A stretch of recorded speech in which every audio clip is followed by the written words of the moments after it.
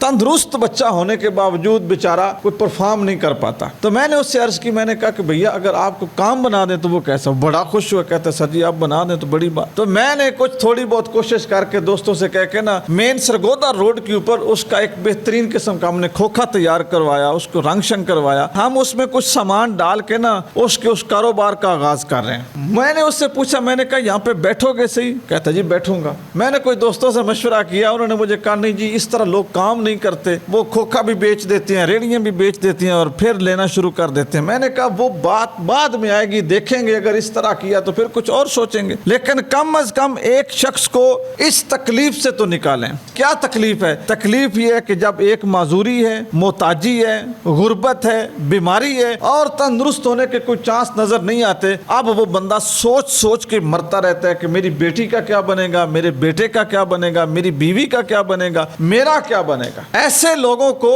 میرے بھائیوں ہم آباد کر سکتے ہیں اپنی خیرات، فطرانہ، صدقہ، زکوٰۃ، اس کو سیو کر کے۔ ہم نے دے کے کوئی احسان نہیں کرنا، اللہ تعالیٰ ہمیں رزق دیتا ہے تو ہم پورا سال اس کو استعمال کرتے ہیں اور سال کے بعد اس 100 میں سے 2.5 روپے دیتے ہیں۔ تو اسی طرح کیفیت ہے یتیم کی۔ یتیم بچے کی جو پہلی ضرورت ہوتی ہے نا وہ اس کی خوراک ہوتی ہے اور اس کی تعلیم ہوتی ہے۔ اس کی خوراک اور اس کی تعلیم، فیڈ کرنا اور ایجوکیٹ کرنا، یہ اس کی پہلی ضرورت ہے۔ ہمارے ہاں یتیم سب سے پہلے ان چیزوں سے محروم ہوتا ہے۔ تعلیم اس کو اس لیے نہیں دی جاتی کہ یہ کیسے پڑھے گا، کیسے جائے گا، کیا کرے گا، اور خوراک اس کو اچھی اس وجہ سے نہیں ملتی کہ اس کا باپ دنیا سے رخصت ہو جاتا ہے۔ نبی رحمت صلی اللہ علیہ وآلہ وسلم اصحاب کے درمیان تشریف فرما تھے تو صحابہ کرام کو حضور کئی چیزیں سمجھا رہے تھے، نماز کے متعلق، روزے کے متعلق، صدقے کے متعلق، حج کے متعلق، یعنی دین کی بنیادی چیزیں حضور سکھا رہے تھے۔ تو نبی کریم صلی اللہ علیہ وآلہ وسلم نے اپنے صحابہ سے فرمایا، میرے صحابہ یہ ساری چیزیں جو میں نے آپ کو بتائی ہیں یہ اللہ کی عبادت ہیں، اب تمہیں بتاؤں کہ اللہ کی خوشی کس میں ہے، اللہ کی خوشنودی کس میں ہے، کیا کام کرو گے کہ اللہ بھی تم سے محبت کرے۔ تو صحابہ جو طالب دیدار تھے، طالبان علم تھے، جو سیکھنے کے لیے بیٹھے ہوئے تھے، عرض کی رسول اللہ ضرور ارشاد فرمائی۔ نبی رحمت صلی اللہ علیہ وسلم نے ارشاد فرمایا یتیم بچوں کو کھانا کھلانا، اور یتیم کی جو دل جوئی ہے اس کا رسول اللہ اتنا خیال رکھتے تھے۔ ایک مرتبہ ایک شخص حضور کی بارگاہ میں آیا اور اس نے عرض کی، یہ مدنی زندگی کا واقعہ ہے، اس نے آ کے عرض کی اللہ کے رسول میرا بیٹا گم ہو گیا، بیٹا نہیں مل رہا۔ بندہ مدینے سے بہت دور کا رہنے والا تھا، اجنبی تھا، بدو تھا، یعنی وہاں پہ وہ کم ہی آتا تھا۔ کہا میرا بیٹا گم ہو گیا، اور آپ مسلمانوں سے نماز کے اوقات میں کہیے کسی نے میرے بیٹے کو دیکھا ہو، یا آپ کوئی ایسا منادی ندا دینے والا ہو کہ اس کو کہیے کہ وہ گلیوں میں ڈنڈورا پیٹ دے، لوگوں کو بتا دے کہ میرا بیٹا گم ہوا اور مجھے مل جائے۔ اور اوپر سے اس شخص کے آنسو بہ رہے ہیں اور حالت بڑی خراب ہے، چھوٹا بچہ ہے، گم ہو گیا ہے۔ آپ اس سے اندازہ خود کر سکتے ہیں کہ آپ کا بچہ اگر نہ مل رہا ہو تو آپ کے ذہن کے اندر کتنے خوف، کتنے اندیشے اور کتنی تکلیف ہوگی۔ حضور کے پاس وہ بیٹھ کے نا بات کر ہی رہا تھا، ایک صحابی رسول آئے اور عرض کی اللہ کے رسول اس شخص کا بیٹا، یعنی وہ اس کے بیٹے کو ویسے جانتے نہیں تھے لیکن انہوں نے اجنبی بچہ دیکھا کہ یہ بچہ اس گلی کا، اس محلے کا ہے نہیں، اتنی زیادہ آبادی نہیں تھی، اتنے زیادہ گھر نہیں تھے، لوگ ایک دوسرے کے بچوں کو جانتے تھے، شناخت تھی۔ وہ آ کے بیٹھے اور کہا اللہ کے نبی میں نے اس شخص کے بچے کو فلاں جگہ پہ کھیلتے ہوئے بچوں کے ساتھ دیکھا ہے۔ نبی کریم صلی اللہ علیہ وسلم کے پاس اس بیٹھے ہوئے شخص نے جیسے وہ بات سنی نا تو اٹھ کے دوڑا، بڑی سپیڈ کے ساتھ اٹھا، دوڑنے لگا، جانے لگا تو حضور نے اس کا دامن پکڑ لیا۔ اس کی قمیض، دامن، اس کا جبہ، جو لباس حضور نے وہ پکڑا اور اس کو روکا، اور روک کے فرمایا جب تم اپنے بچے کو ملو نا تو زیادہ پیار نہ کرنا، اپنے بچے سے زیادہ پیار نہ کرنا، زیادہ جذبات کے ساتھ جپھی نہ لگانا۔ بندہ بڑا حیران ہوا کہ میرا بچہ ہے، اگر مجھے مل گیا تو میں کیوں نہ پیار کروں اور کیوں نہ چوموں اسے اور کیوں نہ زور کی جپھی لگاؤں، اپنی اداسی اور اپنا ادھر کیوں نہ اتاروں۔ اب وہ شخص نا حیران ہو کے حضور کو دیکھنے لگا تو نبی پاک صلی اللہ علیہ وسلم نے فرمایا کہ یہ جس جگہ کی نشاندہی کر رہا ہے نا شخص کہ وہاں پہ میں نے اس بچے کو بچوں کے ساتھ کھیلتے دیکھا ہے۔ حضور نے فرمایا وہاں پہ کئی گھر ایسے اصحاب کے ہیں کہ جو شہید ہو گئے جنگ بدر میں اور جنگ احد میں،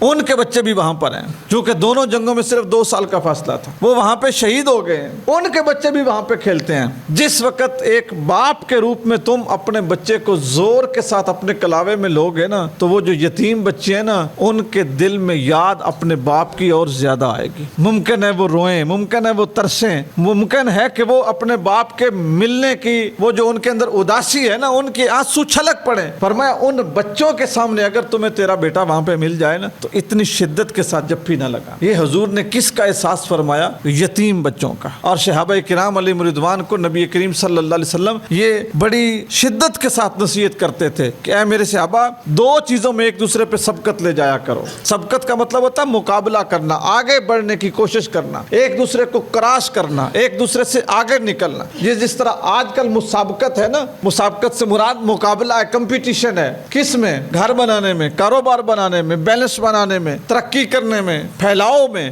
اور اپنا نام ابھارنے میں۔ یہ سارے مقابلے ہیں لوگوں کے، جس کے لیے حلال حرام، جائز ناجائز، غمی خوشی، دکھ سکھ، تکلیف آسانی آسائش، کوئی شخص کسی چیز کو خاطر میں نہیں لاتا، کسی کو اپنے آرام کا خیال بھی نہیں ہے۔ لوگوں کا آرام تو دور رہ گیا نا، کوئی خود بھی سونا پسند نہیں کرتا۔ بندے کو ایسی سپیٹ لگی ہوئی ہے نا وہ بڑی مشکل سے بیڈ پہ تھوڑی دیر کے لیے لیٹتا ہے، اگر اس کا بس چلے نا اور اس کی آنکھیں کھلی رہیں تو وہ ہر وقت ہی دوڑتا رہے۔ اتنا انسان آج مسابقت میں آ گیا، دوڑ میں آ گیا، دنیا میں آگے نکلنے میں۔ اصحاب رسول کی رسول اللہ نے یہ تربیت نہیں کی تھی، وہ کام ضرور کرتے تھے لیکن کام کو اوقات میں تقسیم کیا ہوا تھا۔ اتنا وقت کام کرنا ہے، اتنا وقت بیوی بچوں کو دینا ہے اور اتنا وقت اللہ کی عبادت کو دینا ہے، یہ تقسیم کیا ہوا تھا۔ اور یہ سب سے خوبصورت نظام الاوقات ہے اسلام کے اندر۔ آپ دیکھیں نا آج گھر ٹوٹ رہے ہیں، بیویاں مردوں پہ مشکوک ہیں، مرد بیویوں سے تنگ ہیں، بیویوں کے متعلق اچھی رائے نہیں رکھتے۔ اس کی وجہ یہ ہے کہ دونوں نے ایک دوسرے کو وقت نہیں دیا۔ اولادیں باغی ہوگی، اولادیں کہنے میں نہیں آتی، باپ سے ہٹ کے، چاچو سے ہٹ کے، ماموں سے ہٹ کے، بڑے بھائی سے ہٹ کے اور لوگوں سے یاریاں دوستیاں،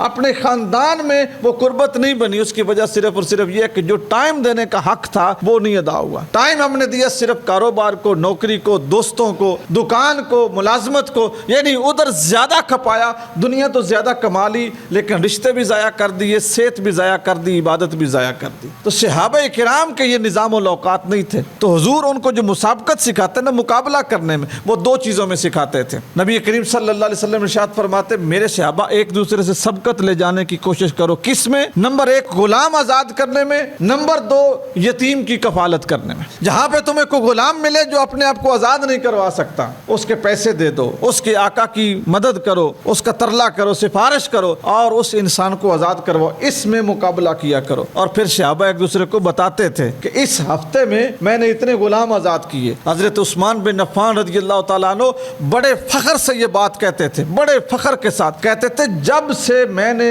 رسول اللہ صلی اللہ علیہ وسلم کا کلمہ پڑھا ہے، جب سے، یہ نہیں کہ انہوں نے بڑا لیٹ پڑھا تھا، اسلام میں 4تھے مسلمان ہیں۔ پہلے مردوں میں حضرت ابوبکر صدیق ہیں، عورتوں میں حضرت خدیجہ الکبریٰ ہیں، بچوں میں حضرت علی المرتضیٰ ہیں، غلاموں میں زید بن حارثہ ہیں، اور اس کے بعد اگلا نمبر حضرت عثمان بن عفان کا اولین مسلمان، پہلے مسلمانوں میں سے۔ فرماتے جب سے نبی کریم صلی اللہ علیہ وسلم کا میں نے کلمہ پڑھا ہے، اللہ نے مجھے اسلام کی دولت دی ہے، آج تک میں نے ایک بھی جمعہ کی نماز اس وقت تک نہیں پڑھی جب تک میں نے ایک غلام خرید کے آزاد نہیں کیا۔ سادہ لفظوں میں غلام کو خرید کے آزاد کرنے کا مطلب کیا ہے؟ کسی مجبور کی زندگی کو آسان کرتے۔ تو حضور ان 2 چیزوں میں جو مقابلہ تھا نا اس کی تلقین فرماتے صحابہ کرام کو، ایک غلاموں کو آزاد کرنے میں کہ لوگوں کی زندگیوں کو آسان کرو، اور دوسرا یتیم کی کفالت کرنے میں۔ حضرت عائشہ صدیقہ رضی اللہ تعالیٰ عنہ آپ نے حضور کے سامنے ایک اپنا مشاہدہ بیان کیا، اللہ کے رسول آج میرے ساتھ ایک واقعہ ہوا ہے۔ پوچھا عائشہ کیا ہوا ہے؟ کہا یا رسول اللہ گھر میں صرف ایک کھجور تھی، صرف ایک کھجور۔ ایک سوالی عورت آئی ہے، اس نے کھانے کو مانگا ہے، جس طرح میں نے پہلے کہا نا، جب کوئی کھانے کی بات کرے نا، گھر میں تھوڑا یا زیادہ ہے اس کو کھانا ضرور کھلاؤ.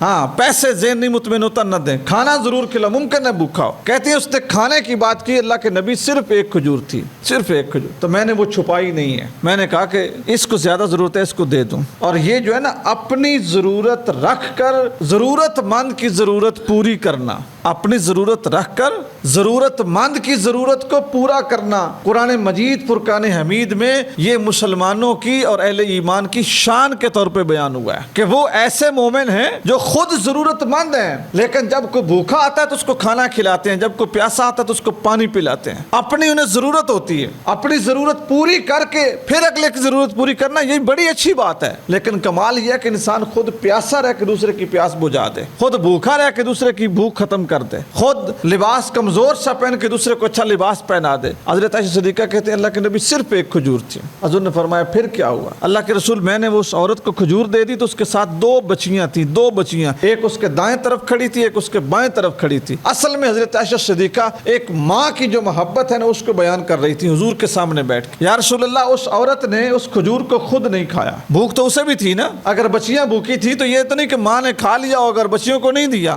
تو سوال ہی نہیں پیدا ہوتا. ماں تو خود بھوک برداشت کرتی ہے اور اپنی اولاد کی بھوک جو ہے نا اس کو نہیں دیکھ سکتی. کہا اللہ کے نبی اس نے کھجور پکڑی، اس کو چیرا، گھٹک نکالی، آدھی کھجور دائیں بچی کو دے دی، آدھی بائیں بچی کو دے دی. اللہ کے نبی میں اپنی آنکھوں سے دیکھ رہی تھی، حضور سن رہے تھے. اور پھر حضور نے حضرت عائشہ صدیقہ سے کیا فرمایا؟ فرمایا عائشہ گواہ ہو جاؤ، وہ شخص جس کو اللہ تعالیٰ نے بیٹیوں سے آزمایا، کیونکہ ان بچیوں کا باپ تھا نہیں، فوت ہو گیا تھا، اس لیے وہ عورت مجبور ہو گئی تھی کہ مانگ کے تو ان کی خوراک پوری کرے. تو یہ یتیموں کے حق میں بھی حدیث رسول ہے، لیکن وہاں پہ حضور نے بچیوں کی بات فرمائی. فرمایا اللہ تعالیٰ نے جس شخص کو آزمایا بیٹیاں دے کر، اور اس شخص نے ان بیٹیوں کی کفالت یعنی خوراک، رہائش، دوائی، ٹھیک ہے، علاج، معالجہ، یہ ہوتی ہے کفالت. فرمایا ان کی اچھی کفالت کی، اچھی تعلیم دی، اچھی تربیت کی. پھر فرمایا ان کو عزت کے ساتھ رخصت کیا، کسی اچھے انسان کے ساتھ اچھی جگہ پہ ان کا رشتہ کیا. حضرت عائشہ فرماتی ہیں حضور نے اپنی یہ جو ہاتھ ہے نا ان کی دونوں انگلیوں کو اس طرح حضور نے ملایا اور اشارہ کیا میری طرف، مجھے دکھاتے ہوئے کہا عائشہ جس طرح میری یہ دو انگلیاں اکٹھی ہیں نا، اپنی بچیوں کے ساتھ محبت کرنے والا، کفالت کرنے والا، اچھی جگہ نکاح کرنے والا، تعلیم تربیت دینے والا، قیامت کے دن میرے ساتھ اس طرح ہوگا جس طرح میری یہ دو انگلیاں ہیں. تو عزیزان گرامی،